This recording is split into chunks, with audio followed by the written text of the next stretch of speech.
سلام دوستان، خوش اومدین به کانال NBA چت. امیر محمد هستم و امروز اومدیم سراغ قسمت دوم ویدیوهای اتفاقات ددلاین 2025 و پیشبینی تیم ها تا پایان فصل عادی. توی قسمت اول راجع به کنفرانس غرب مفصل صحبت کردیم. من لینک ویدیوش توی قسمت دیسکریپشن میذارم. اگه اون ویدیو رو ندیدین حتما ببینید. و امروز اومدیم سراغ قسمت دوم که راجع به کنفرانس شرق خواهد بود. خب وقت بیشتر از این تلف نمی کنم، بریم سراغ ویدیو امروز. خب درست مثل ویدیو قبلی میخوام از یک سری از تیم‌ها صرف نظر کنم، تیمایی که دارن پروسه بازسازی خودشون رو طی میکنن و تیم‌هایی که توی این ددلاین با توجه به تریدایی که انجام دادن نشون داد که میخوان وارد یک پروسه ریبیل و بازسازی بشن. کنفرانس غرب داستانش خیلی جالبه. الان میتونیم بگیم که توی این کنفرانس دقیقاً 8 تا تیم داریم که تیمشون ساخته شده برای پلی آفه و 7 تا تیم دیگه تیم‌هایی هستن که دارن پروسه بازسازیشون رو طی میکنن یا الان واردش شدن. و اگه بخوایم یک مقایسه بکنیم با کنفرانس غرب میبینیم که سطح رقابت توی کنفرانس شرق واقعاً به نسبت کنفرانس غرب پایینه. تیمایی که قراره راجبشون صحبتی نکنم که واشنگتن، شارلوت، تورنتو، بروکلین، آتلانتا هاکس و شیکاگو هستن. این 6 تا تیم دیترویت رو نگه داشتم با توجه به نتایجی که این فصل گرفته، دوست داشتم راجبشون صحبت کنم. برای همین از خیر این 6 تا تیم در حال حاضر گذشتم. اما راجب هاکس بذارین یک نکته‌ای بگم. 2 تا ترید مهم داشتن، یکی دیاندرا هانتر که بهش اشاره میکنم و ترید بوگدانوویچ. با این 2 تا تریدی که انجام داد هاکس، خب مشخص شد که میخوان دوباره وارد پروسه ریبیل بشن. من انتظار داشتم که تری یانگ رو همین ددلاین ترید بکنن با توجه به اینکه پیک 1 آتلانتا هاکس در حال حاضر در اختیار سن آنتونیو هستش. من فکر میکردم که تری یانگ اون کسیه که قراره به سن آنتونیو بره و هاکس پیک خودش رو پس بگیره و همین فصل بره برای پروسه بازسازی خودش و از درفت سال آینده استفاده کنه. اما این اتفاق نیفتاد و برام عجیب بود. اون 2 تا تریدی هم که انجام دادن خب تیم هاکس رو تقریبا ضعیف‌تر کرد و تریانگ در واقع موندنی شد توی هاکس. اما به احتمال زیاد ما تریانگ رو سال آینده در هاکس نخواهیم دید و احتمالاً توی آف سیزن بعدی ترید بشه. این داستان هاکس راجع به تریانگ در ادامه این ویدیو صحبت میکنم. یکی از مقاصد به نظرم جذاب تریانگ میتونه یکی از همین تیم های کنفرانس شرق باشه. اما داستان رو ببندیم و بریم سراغ اولین تیم کنفرانس شرق که قرار راجبش مفصل صحبت کنیم. خب بریم سراغ اولین تیمی که قراره تو این ویدیو بهش بپردازیم، تیمی که امسال فاجعه بوده، فیلادلفیا. این تیم با توجه به اتفاقات آف سیزن اگر می‌خواستیم اول فصل پیش بینی کنیم کنفرانس شرق رو و مدعیاشو معرفی کنیم، فیلادلفیا یکی از اون مدعیا بود. اما این فصل انقدری براشون بد پیش رفته که حتی داستان پلی آف رفتن این تیم هم قطعی نیستش. الان فیلادلفیا با رکورد 20 برد و 35 تا باخت تا الان که من دارم این ویدیو رو میگیرم سید 11 کنفرانس شرقن و تا منطقه پلی این که سید 10 باشه که الان شیکاگو هستش 1 بازی فاصله دارن و با سید 9 آتلانتا هاکس 5 تا بازی فاصله دارن و تا سید 6 در واقع سید 6 که منطقه پلی آف هستش فکر کنم 9 تا بازی فاصله دارن. اصلا وضعیت خوبی نداره فیلادلفیا در این فصل. توی ددلاین هم کار آنچنان خاصی انجام ندادن. یک ترید با دالاس داشتن که کیلب مارتین رو دادن و کوینتین گرایمز رو گرفتن. گرایمزی که این فصل توی دفاع پیرامونی و شوت 3 امتیازی فصل خوبی رو داشته و یک ترید هم با واشنگتن داشتن که تونستن جرد باتلر رو بگیرن که اینا اتفاقات مهمی نیستش برای راستر فیلادلفیا. اما داستان فیلادلفیا رو بذارین اینجوری ادامه بدم با جوئل امبیدی که این فصل مثل هر فصل بازم مصدوم. یعنی ما هر سال منتظریم که این بیاد یه کاری بکنه اما تنها کاری که میکنه چیه؟ مصدوم شدن. از روزی که جوئل امبید پاشو گذاشته توی لیگ هر سال یک مصدومیت مهم داشته که من مصدومیتاشو براتون میذارم ببینید. این فصل هم داستان همین بوده، مصدومیت‌های پرتعداد و همون بازی‌هایی هم که در واقع بوده ناآماده. ببینید جوئل امبید از اون تیپ بازیکناییه که بدن شیشه‌ای دارن و پتانسیل مصونیت بسیار بالا. این بازیکن‌ها رو توی لیگ زیاد دیدیم. در حال حاضر کریستاپس پورزینگس و حتی آنتونی دیویس. خب اما جوئل امبید یه فرقی با این دوتا بازیکن داره، این که علاوه بر این که بدن شیشه‌ایه، سبک بازی خودش در مصدوم شدنهاش خیلی تاثیر داره. ببینید جوئل امبید بازیکنیه با 2 متر و 13 سانتی متر قد و 127 کیلو وزن بدن. خب حالا فرض کنید این بازیکن توی بگ آفنسش فلاپ داره. یعنی چی؟ یعنی توی قسمت امتیاز آوریش یه بخش مهمیش رو پرتاب پنالتی در واقع شکل میده. حالا من نمیگم که فلاپ کردن خوبه یا بده، اصلا کاری به این داستان ندارم، ولی تو با این سیستم بدنی که پتانسیل مصدومیتت بالاست میای این سبک بازی رو هم انجام میدی، خب و با مثلا 127 کیلو وزن خودت رو میندازی روی زمین، حالا به درست یا به غلط. خب این فشار زیادی روی مفاصل و عضلات بدن میاره و این هی مصدومیت ها رو تشدید میکنه. و داستان امبید واقعا همینطوریه. در حال حاضر در واقع من شخصا به این نتیجه رسیدم که امبید نمیتونه آپشن یکی خوبی باشه و با توجه به این مصدومیت هایی که داره حتی به عنوان آپشن 2 هم نمیشه ازش استفاده کرد و روش حساب کرد. من شخصا اگر جای مدیران فیلادلفیا بودم امبید رو ترید میکردم، اما به نظر نمیرسه که بخوان همچین کاری رو بکنن. مشکلات فیلادلفیا هم به همین داستان ختم نمیشه، داستان امبید ختم نمیشه. امسال توی آف سیزن به پال جورج 34 ساله قرارداد 4 ساله و 212 میلیون دلاری دادن. قراردادی که همون موقع هم انتقاد روش زیاد بود. پال جورجی که اومدیم توی این فصل و فهمیدیم که اونم از ناحیه دست چپ دچار مصدومیته و قبل از هر بازی در واقع یه آمپولی رو تزریق میکنه تا بتونه بازی کنه. داستان پال جورج هم واقعا عجیبه. تو مثلا که نه دیگه 37 سالگیش قرار بالای 50 میلیون دلار حقوق دریافت کنه و حالا داستان جایی جالب میشه که بدونی توی فصلهای آینده فیلادلفیا قطعاً به مشکل پرداخت حقوق برخورد میکنه. همین الان سال دیگه فکر کنم به 3 تا بازیکنش، تایریس مکسی، جوئل امبید و پال جورج، روی همدیگه 144 میلیون دلار فقط به این 3 تا بازیکن حقوق میده. خب این یعنی چی؟ یعنی این که شما توی راستر بستن در واقع رول پلیرها دچار مشکل میشی و این داستان هم برای فیلادلفیا بوده. اما توی این فصل تاریک یک نقطه روشن داشت فیلادلفیا، اونم تایریس مکسی بوده تا اینجای کار که واقعا فصل خیلی خوبی رو داشته و در واقع بهترین فصلش هم بوده که تا جایی که خیلی از در واقع کارشناسای لیگ اعتقاد دارن که آقا بیخیال این پروژه امبید و جورج بشین، بازیکناتون رو ترید کنید، دوباره بریم وارد پروسه ریبیل بشین و دور تایریس مکسی تیم بچینین. این هم یکی از نظرهایی که خیلی دور بر فیلادلفیا شنیده میشه. فیلادلفیا به نظرم امسال به هر ضرب و زوری شده و با این کنفرانس شرقی که در حال حاضر میبینیم میتونه خودش رو به پلی آف برسونه به زور، اما قطعی نیستش واقعا. یعنی این احتمال رو هم بدین که فیلادلفیا با این همه هزینه امسال به پلی آف نرسه و داستان خیلی عجیب میشه برای این تیم. داستان فیلادلفیا رو ببندیم و بریم سراغ تیم بعدی. اما بریم سراغ تیم بعدی که سید 8 کنفرانس شرق در حال حاضر با رکورد 26 برد و 28 تا باخت، میامی هیت.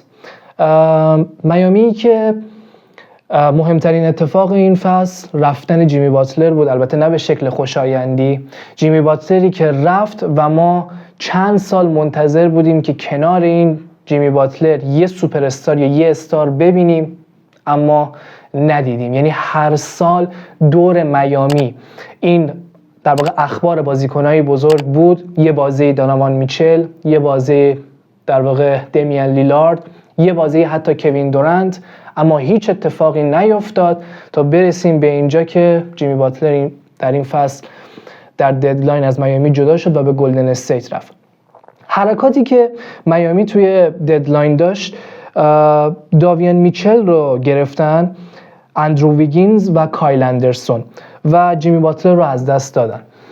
با این حرکاتی که انجام شد توی ددلاین، دفاع میامی به نظرم تبدیل شد به یک دفاع بهتر. در واقع هم داویان میچل هم اندرو ویگینز مدافعان خوبی هستن، هرچند که اندرو ویگینز اون بازیکنی نیستش که هنوز ما اون ورژن 2022 رو یادمونه، هنوز به نظرم به اون دوران بر نگشته، اما خب پتانسیلش رو داره. امسال میامی در آفنس تیم 21 لیگ بوده و در دیفنس تیم 11 لیگ بوده تا اینجای کار.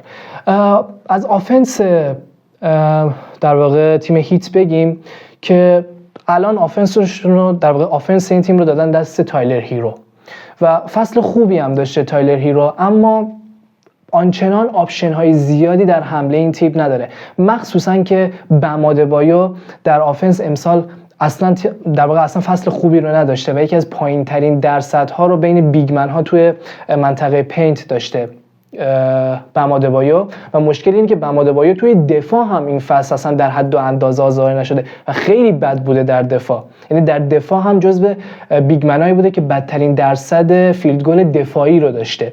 اما با این وجود آفنس این تیم در دستان تایلر هیرو هستش. ببینید این تیم میامی نه تیمیه که به نظرم شانس قهرمانی داره، نه تیمی هستش که تیم در واقع بشه گفتش تیم ریبیلدی هستش. به نظرم این تیم توی یک بلا تکلیفی گیر کرده که به نظرم پت رایلی دیگه باید یه حرکتی بزنه، حداقل آف سیزن بعدی یه بازیکن خوب به این راستر اضافه کنه تا بتونه حداقل این تیم رو تبدیل به مدعی کنه. تو که نمیری تو پروسه بازسازی، حداقل این تیم رو مدعی کن. کوین دورانت به نظرم گزینه خیلی خوبی میتونه باشه برای سال آینده میامی، هرچند که صحبت هم هستش، یعنی هم هیوستون هم میامی جز تیمایی هستن که پیش بینی میشه کوین دورانت به یکی از این دوتا تیم بره. داستان برای میامی، بزن یه نکته هم راجع به میامی بگم. میامی در ایالت فلوریدا قرار داره و فلوریدا یکی از ایالت‌هایی هستش در آمریکا که تکس ایالتی نداره، یعنی مالیات ایالتی نداره. خب و قوانین مالیاتی بسیار بسیار خوبی هم داره. این باعث میشه که تیم چیدن برای شما راحت باشه. اما چند سالی هستش که پت رایلی واقعا از این داستان استفاده نمیکنه و خیلی هم عجیبه، خیلی هم انتقاد میشه در واقع بهش. میامی توی این فصل به نظرم به پلی آف میرسه، اما اون تیمیه که رانده یک به نظرم دوباره میره کنار. یعنی این پیشبینی من برای تیم میامی هستش تا ببینیم سال آینده این تیم داستانش چی میشه، چون میدونید دیگه با تیمی که آفنسش این شکلیه و توی دیفنس هم آنچنان خوب نیستن، حالا خوب که هستن به نسبت خودشون، ولی اون چیزی که باید ببینیم نیستن، نمیشه توی پلی آف نتیجه گرفت، مخصوصا جلوی اون تیمای بالای جدول کنفرانس شرق. داستان رو برای میامی هم ببندیم و بریم سراغ تیم بعدی. اما بریم سراغ تیم بعدی، تیمی که با رکورد 28 برد و 29 تا باخت در حال حاضر سید 7 کنفرانس شرقه، اورلاندو ماجیک. اورلاندویی که این فصل آمارهای جالبی داشته، تیم دوم دفاعی فصل بودن، یعنی بعد از اوکلاهاما بهترین تیم دفاعی فصل بودن و همزمان در آفنس و حمله تیم 29 لیگ بودن. البته این داستان حمله و آفنس اورلاندو طبیعیه، چون بخش مهمی از فصل رو فرانز واگنر و پالو بنکرو رو نداشتن و در واقع میتونیم بگیم آفنس اورلاندو بر اساس این دوتا بازیکنه و این دوتا بازیکن هم نبودن، از لحاظ آفنس خیلی ضعیف بودن، اما از لحاظ دفاعی این تیم فوق العاده است. هم مهره هایی که داره و هم جمال موزلی سرمربی تیم اورلاندو که میشه گفتش جزو 3 سرمربی برتر دفاعی حال حاضر لیگه، خیلی هم آندرریتده جمال موزلی. تیمش تیم بسیار بسیار خوبیه اگه همه بازیکناشو داشته باشه. ما پارسال یه چشمشو توی پلی آف دیدیم، با اینکه سال اول خیلی از بازیکناشون توی پلی آف بود و تجربه‌ای نداشتن، یک سری بسیار خوب رو جلوی کلیولند توی راند یک پارسال در واقع به نمایش گذاشتن. این تیمیه که میتونه شما رو توی پلی آف توی کنفرانس شرق سورپرایز کنه. یعنی این به نظرم حواستون به این تیم باشه. اما اول ویدیو راجع به تریانگ گفتم و مقاصد جالبش. من خیلی دنبال تیم گشتم برای تریانگ که ببینم کدوم تیم شرایطش رو داره که بیاد تریانگ بیاد داخلش و بالاخره این بنده خدا یک راستر خوبی دورش باشه که بتونه برای موفقیت بجنگه. تیمای زیادی به ذهنم نرسید و تیمای زیادی هم نبودن که شرایطش رو داشته باشن. یکی از تیمایی که به نظرم تریانگ رو میتونه بگه، یعنی هم تواناییش رو داره هم تریانگ تو این تیم مچ میشه، همین تیم اورلاندوه. اورلاندو تیمیه که لحاظ دفاعی مخصوصا دفاع پیرامونیش خیلی قویه و یکی از ضعف‌های تریانگ همین بحث دفاعیه. حالا اگر تریانگ رو بیارن توی تیم خودشون میتونن با اون بازیکنایی که دارن ضعف دفاعی تریانگ رو بپوشونن و از اون ور از قدرت پلی میکینگ بسیار بسیار خوب تریانگ توی آفنس استفاده کنن. خب توی آفنس متکی به فرانز واگنر با پائولو بنکرو هستن. کنار این دوتا یه پلی میکر بذاری به نظرم راندمان این دوتا هم خیلی بالا میره و به نظرم یکی از بهترین مقاصد برای تریانگ همین اورلاندو هستش. اورلاندو تیمیه که من دوست دارم توی پلی آف ببینم و واقعا میشینم و بازیاشو توی پلی آف هم میبینم. البته اگه برسه به پلی آف، چون میدونین دیگه داستان پلی اینه، بری پلی این ممکنه یه بازی شوتات نره و تو اصلا به پلی آف نرسی، ولی به احتمال زیاد اورلاندو رو در پلی آف خواهیم دید به نظرم و بازیای جذابی رو از این تیم میبینیم. بحث اورلاندو رو هم ببندیم و بریم سراغ تیم عجیب بعدی این فصل. اما بریم سراغ تیم بعدی. تیم عجیب از این نظر که این جای جدول بودنش سورپرایز کننده است واقعا. دیترویت پیستونز، تیمی که با رکورد 30 برد و 26 باخت در حال حاضر سید 6 کنفرانس شرقه و با منطقه پلی این 3 بازی هم فاصله داره. داستان عجیبی داره دیترویتی که از سال 2020 تا سال 2024 فکر کنم 27% از کل بازیاشو تونسته بود ببره و بدترین رکورد لیگ رو داشت. و علاوه بر این که بدترین رکورد لیگ رو داشت، یکی از بدترین مدیریت‌های ممکن رو هم داشت و یکی از بدشانس‌ترین تیم‌های لیگ هم در مراسم‌های درفت بود. خب حالا راجع به اینا توضیح میدم. اما این فصل با عملکرد فوق‌العاده کیت کانینگهام اینجای جدول کنفرانس شرق قرار دارن. کیت کانینگهامی که پیک 1 درفت سال 2021 هستش فکر کنم و این فصل بالاخره در حد قواره یک پیک 1 ظاهر شده و یک عملکرد فوق‌العاده داشته، هم از لحاظ اسکورینگ، هم از لحاظ امتیاز آوری و هم از لحاظ پلی میکینگ. بهترین فصل خودش رو داره توی لیگ میگذرونه و عملکردش فوق‌العاده بوده. توی این آف سیزن با اضافه کردن بازیکنایی مثل توبیاس هریس، مثل در واقع تیم هاردوی جونیور، ملیک بیزلی، اینا بازیکنایی بودن که واقعا توی آفنس به این تیم کمک کردن که این تیم یه خورده رو بیاد. اینا بازیکنان آنچنان خوبی نیستن، صرفا یه خورده کمک کردن، به خود کیت هم کمک کردن که یک خورده توی آفنس فضا براش بازتر بشه برای نشون دادن خودش و همچین عملکرد بسیار بسیار خوبی. توی این چند فصل اخیر دیترویت خیلی بد شانس بوده. توی در واقع 4 تا درفت گذشته، در واقع اینطوری بگم، توی 3 تا درفت گذشته این تیم جز بدترین رکوردهای لیگ بود، اما پیکی که توی مراسم درفت و رانندگی گیرش اومد پیک 5 بود. یعنی 3 سال پشت سر هم دیگه پیک 5 گیر این تیم اومد و پیک لاتاری نشد که باش ران هالند، آسر تامسون و جیدن آیوی رو در واقع درفت کردن. یه پیک رانده یک گیر، در واقع یه پیک 1 توی درفت گیر این تیم اومد، همونم کیت کانینگهام رو باش کشیدن که الان توی این فصل داره خودش رو نشون میده. از لحاظ مدیریت هم این تیم توی این چند فصل اصلا خوب نبود. در واقع توی 3 فصل گذشته 3 تا سرمربی متفاوت داشتن. اول با دوین کیسی بودن که بالاخره بعد از چندین سال باهاش قطع همکاری کردن. بعد مانتی ویلیامز رو آوردن، سرمربی که با فینیکس بهترین سرمربی لیگ شد. کمتر از 1 سال توی این تیم بود، یه حقوق خیلی زیادی هم بهش دادن اما دوباره اخراجش کردن و رفتن جی بیکر استاف، در واقع سرمربی قبلی تیم کلیولند رو آوردن و این فصل نتیجه خیلی خوبی گرفتن. اما یه نکته راجع به دیترویت بگم واقعا حضورشون تو این سید منطقی نیست. این تیم هنوز پروسه بازسازیش تکمیل نشده و هنوز به مراسم‌های درفت دیگه لازم داره در واقع به مراسم‌های درفت دیگه لازم داره که بیاد این تیمش رو بهتر کنه و تقویت کنه. اینی که اینجای فصلن به نظرم سودی براشون نداره و من احتمال میدم در ادامه لیگ این تیم یه چند تا باخت بده و بیاد پایین‌تر، چون رفتن به پلی آف این تیم واقعا منطقی نیستش یه جورایی. و داستان همین، دیترویت واقعا سورپرایزمون کرد امسال.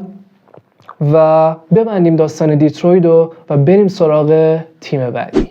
اما رسیدیم به سید پنجم کنفرانس شرق، سیدی که در اختیار میلواکی باکس هست با رکورد 31 برد و 24 تا باخت. توی این ددلاین یه حرکت جالب و تقریبا عجیب داشت تیم میلواکی. کریس میدلتون بعد از سالها از باکس رفت، ترید شد به واشنگتن و در ازای اون کایل کوزما به این تیم اومد. خب ما میدونستیم که کریس میدلتون با توجه به مسئولیت‌هایی که براش به وجود اومد اون بازیکن گذشته نبود و تریدش محتمل بود، اما فکر می‌کردم حرکت جدی‌تری داشته باشن و بازیکن بهتری رو بگیرن. حضور کایل کوزما به عنوان آپشن 3 حرکت خوبیه، خب اما اونقدر این تیم رو تبدیل به تیم بهتری نکرد و در واقع حرکت دیگه‌ای هم آنچنان توی ددلاین نداشت تیم میلواکی. ببینید میلواکی توی این فصل تیم 12 آفنس بوده و همزمان تیم 12 دیفنس بوده. این در حالیه که شما دارین یکی از بهترین فصلهای یانیس رو در میلواکی میبینید و همزمان دیم به نسبت فصل گذشتهش خیلی بهتر شده. اما چرا با این وجود ما هنوز اون عملکرد رو از میلواکی، اون چیزی که توی ذهنمونه نمیبینیم؟ خب این سوالی به نظرم سوال مهمیه. ببینید به نظرم بزرگترین مشکل این تیم عدم هماهنگی و عدم زوجسازی که بین دیم و یانیس اتفاق نیفتاده و دلیلش سرمربی این تیم داک ریورزه.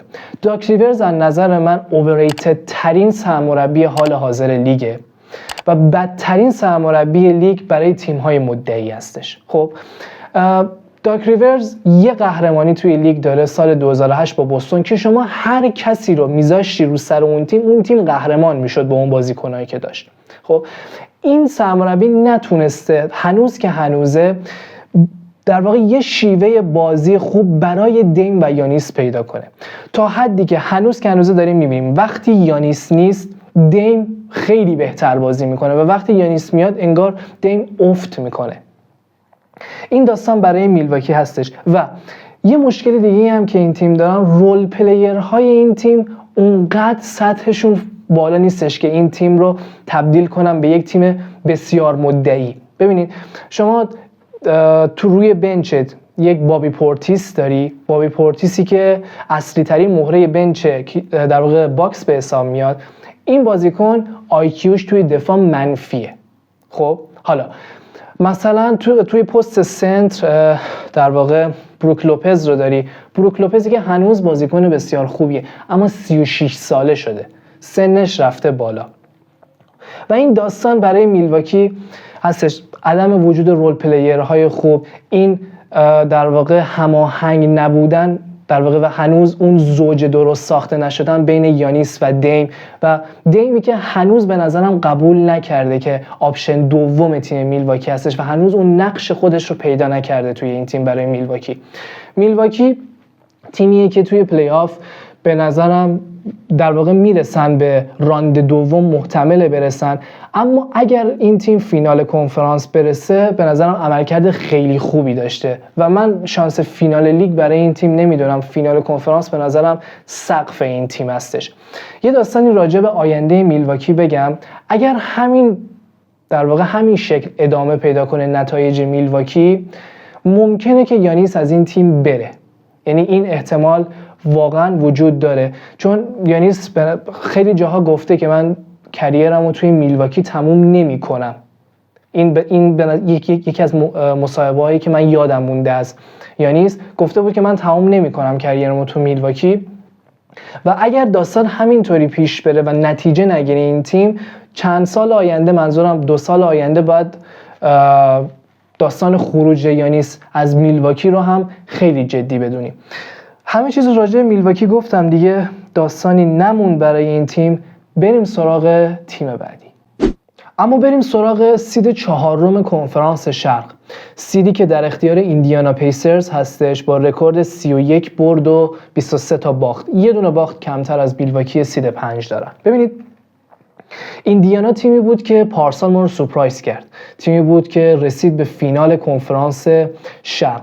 حرکت خاصی توی این ددلاین نداشتن، اما اتفاقاتی توی این تیم در این فصل افتاده و مهمترینش افت عجیب و غریب تایریس هالیبرتونه که تأثیرش رو روی آفنس بسیار خوب این تیم گذاشته. ببینید پارسال ایندیانا یکی از بهترین آفنس‌های لیگ بود، در واقع تیم دوم آفنس لیگ بود و تیم 24 دیفنس. امسال این تیم 9 آفنس بوده و تیم 21 دیفنس. در بحث دفاعی این تیم ضعیفه. در واقع سرمربی این تیم ریک کارلایل که یک زمانی سرمربی تیم مورد علاقه من دالاس هم بود، کلا در بعد دفاعی سرمربی خوبی نیست، اما در بعد آفنس یکی از بهترین سرمربی‌های لیگ هستش که واقعا تاثیر میذاره روی بازیکن‌ها. بخش زیادی از آفنس لوکا دانچیچ رو که در حال حاضر میبینید به نظرم تاثیر ریک کارلایله و هالیبرتون هم از موقعی که کارلایل به این تیم اومده واقعا تبدیل شده به یک آفنسیو پلیر فوق‌العاده خوب. اما این فصل افت زیادی داشته، هم در بحث امتیازآوری اسکورینگ افت داشته و مهمتر از اون در بحث پلی میکینگ و حتی در واقع افیشنسی این تیم در شوت زدن و شوت 3 امتیازی هم افت داشته که این داستان به ضرر ایندیاناست.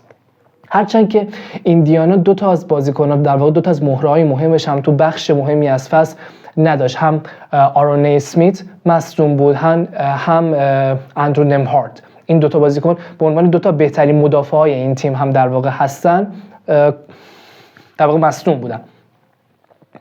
اما نقطه قوت این تیم، چیزی که پارسال هم دیدیم، به نظرم بنچ این تیم بود.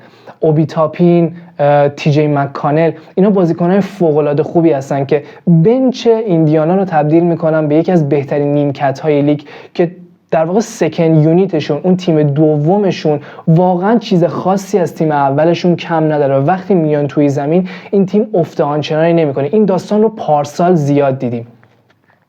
اما این تیم اگر میخواد توی پلی آف مثل پارسال نتیجه بگیره، تایریس هالیبرتون باید برگرده به اون دوران و خورده بهتر بشه. با این فرم هالیبرتون ما در واقع پلی آف شانسی نداره ایندیانا برای زدن یک ران خوب.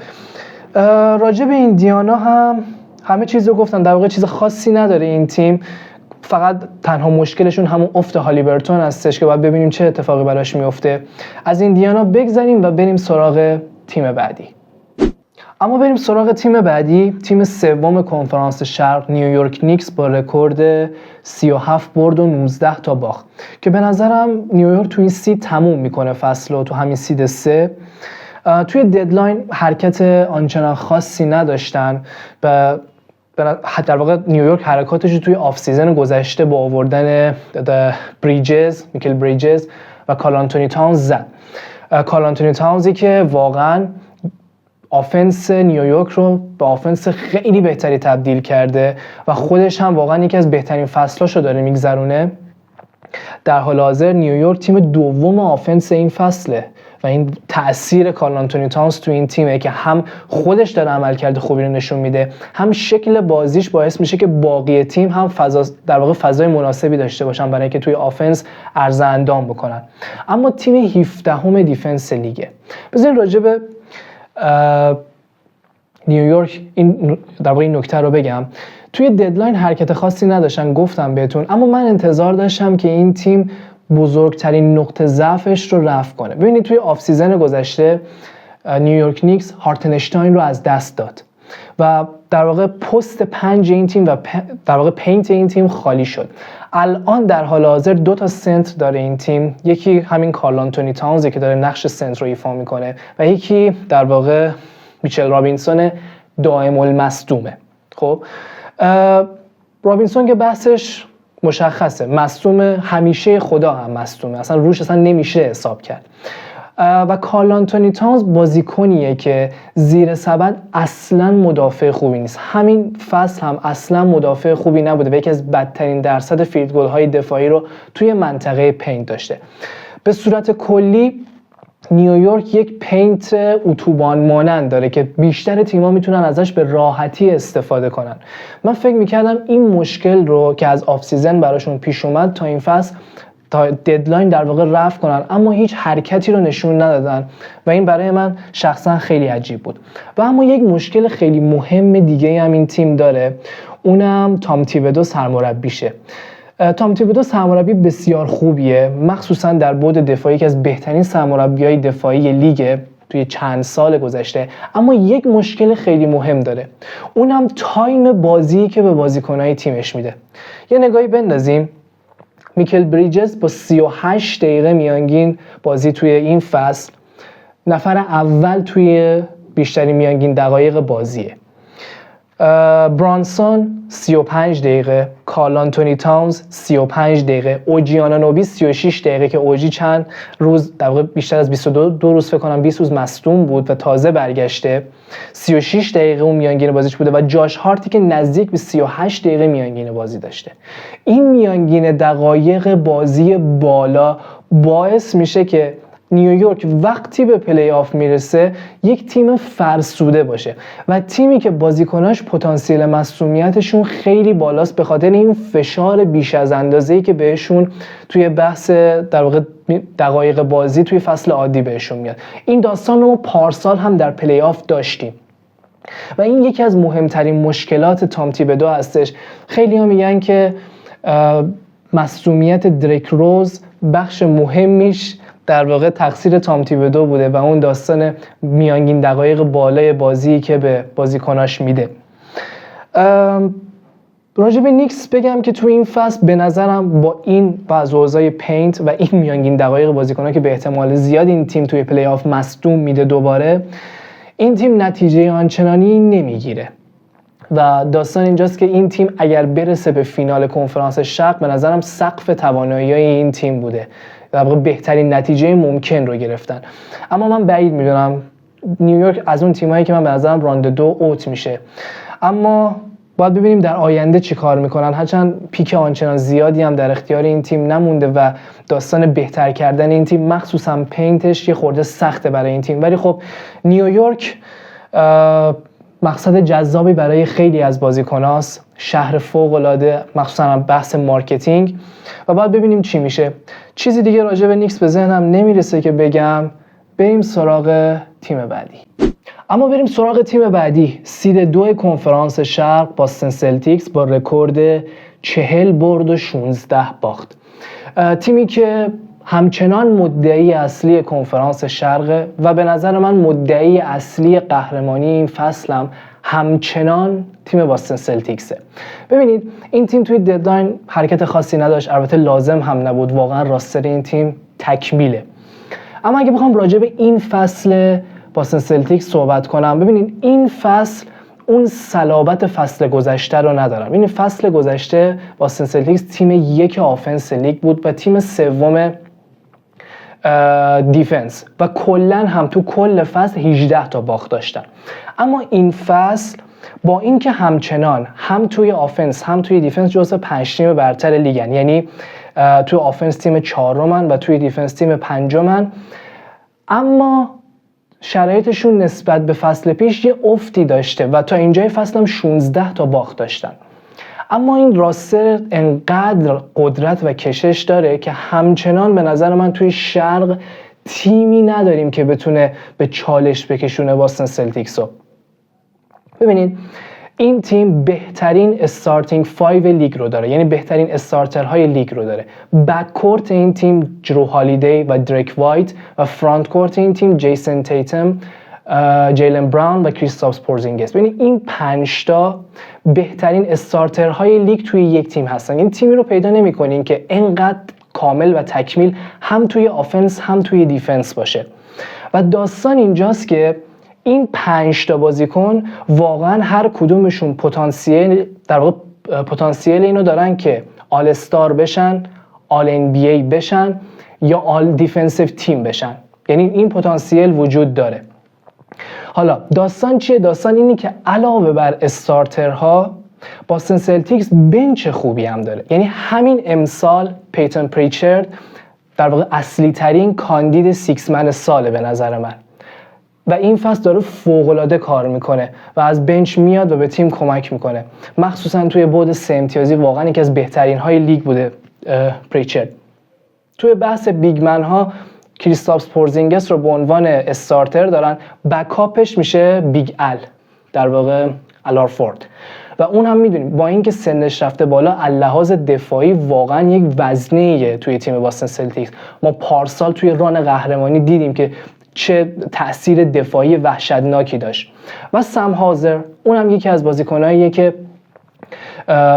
شوتر خوبیه و یه تایمی میگیره میاد توی بازی و اثر مثبتی داره. ببینید یک در واقع پکیج کامل از استارترهای بسیار خوب و یه بنچ خوب داره باستون سلتیکس و توی آف سیزن گذشته هم تقریبا با تمام بازیکناشون تمدید کردن، در واقع تمام بازیکنای مهمشون تمدید کردن و به نظر من هنوز این تیم مدعی اصلیه. اما 2 مشکل خیلی مهم داره. مشکل اولش به نظرم سرمربیش جو مازولاس، با اینکه پارسال تیم رو قهرمان کرد اما هنوز بعضی جاها اون ناپختگی رو داخلش می‌بینیم، مخصوصا توی داستان تایم اوتا این خیلی مشهوده. یعنی من بین طرفدارای باستون سلتیک زیاد می‌بینم که انتقاد می‌کنن بهش. و مشکل بعدیش همون مشکل همیشگی نامطمئن بودن سوپر استارای این تیم. خب ما میدونیم که سوپر استارای اصلی این تیم، 2 ستون اصلی این تیم جیسون تیتم و جیلن براونن. این 2 بازیکنایی نیستن که شما مطمئن باشین که در یک ران پلی آف در هر سری بیان و یه استانداردی در حد یک سوپر استار رو نشون بدن. یعنی یک در واقع یک ساختار سینوسی این 2 بازیکن دارن. یک سری بسیار خوبن، یک سری نه، متوسطن یا حتی ضعیف کار میکنن و این داستان برای باستون سلتیکس به نظرم توی سالهای آینده هم هستش و این 2 بازیکن همین شکلی هن. اما دوروبر این بازیکن‌ها رو انقدر بازیکن‌های خوبی تشکیل داده که واقعا ضعف این 2 رو پوشونده. اتفاقی که سال پیش هم افتاد، یعنی در بعضی از سری‌ها جیسون تیتم فاجعه بود اما تیم میومد به راحتی هم برنده میشد و این به نظرم بخاطر ساختار راستر بسیار خوبیه که دور اینا ساخته شده. اما اگر تیمی پیدا بشه با سوپر استاری مطمئن‌تر از اینا و یک تیم خوب شکل بدن دورش، تقریبا مثل چیزی که در اوکلاهاما می‌بینیم، حالا نه این اوکلاهامای این فصل، در فصل‌های آینده قطعا بهتر میشن، میتونن باستون سلتیکس رو به چالش بکشن. اما در این فصل به نظرم همچنان مدعی اصلی باستون هستش. راجع به باستون همه چیزو گفتم، دیگه چیزی نموند و بریم سراغ آخرین تیمی که قراره تو این ویدیو درباره‌اش صحبت کنیم. اما بریم سراغ سید 1 کنفرانس شرق، کلیولند کاوالیرز با رکورد 46 برد و 10 باخت. تیمی که امسال فوق‌العاده بوده و در حال حاضر هم بهترین رکورد لیگ رو در اختیار دارن. ببین این تیم این فصل بهترین تیم هجومی حال حاضر لیگ بوده، یعنی تیم 1 آفنس بوده و توی دیفنس هم جزو 10 تیم برتر بوده، تیم 8م لیگ بوده و داخل ددلاین تریدی رو انجام دادن که به نظرم ترید بسیار خوب و مهمی بود، اما بین باقی تریدای این ددلاین یه جورایی گم شد. بین اخبار ترید لوکا و دیویس، اخبار ترید جیمی باتلر، این ترید گم شد و دیاندرا هانتر رو تونستن در ازای کریس لورد، جورج نیانگ و 3 پیک راند 2 و 2 حق جابجایی پیک تونستن از آتلانتا هاکس بگیرن. دیاندرا هانتری که امسال فصل فوق‌العاده‌ای داشت داخل هاکس و یه پیشرفت بسیار بسیار خوبی کرده بود و حالا یه بازیکن با میانگین 18 امتیاز روی درصد 46% فیلد گل، 40% سه امتیازی و 85% پرتاب آزاد، همچین بازیکنی به آفنس کلیولند اضافه شده و این خیلی مهمه. این فصل اولین فصلی بود که کنی اتکینسون به عنوان سرمربی کلیولند انتخاب شد و واقعا داستان رو برای این تیم عوض کرد. ببینیم سال پیش گارلند و میچل در واقع نمیتونستن با هم دیگه بازی کنن و انقدر این داستان خیلی پررنگ بود این بود که میگفتن آقا یکی از بین دانوان میچل یا گارلند باید از این تیم ترید بشن، یعنی در واقع از این تیم برن. اما با اومدن اتکینسون این دو نفر هم دارن تو این فصل به بهترین شکل ممکن کنار هم دیگه بازی میکنن، تا حدی که میچل فصل خوبی داشته و در واقع گارلند یکی از بهترین فصلهای خودش رو توی کلیولند داره طی میکنه. فرانت کورت در واقع کلیولند که تشکیل شده از جرت آلن و ایون موبلی هستش، توی بحث دفاعی واقعا اون زیر سبد فوق‌العاده‌ان.